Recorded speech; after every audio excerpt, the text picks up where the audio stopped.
દારૂની જ મહેફિલો થાય બધી, અને કેટલો બધો દારૂ પીવાય.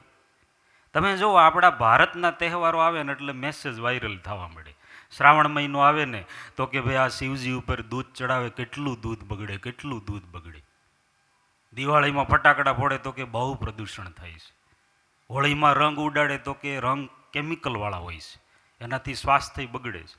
કોઈ એવું કીધું કે 31 ડિસેમ્બરે કેટલો કરોડો રૂપિયાનો દારૂ પીવાય છે, એનાથી કેટલું બધું નુકસાન થાય છે, એવો મેસેજ ક્યાંય જોયો?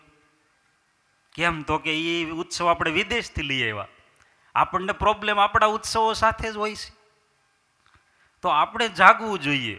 તો પ્રદૂષણ પ્રત્યે, કેમિકલ પ્રત્યે જે કાંઈ તકલીફો થાય છે એનાથી જાગૃત થવું જોઈએ.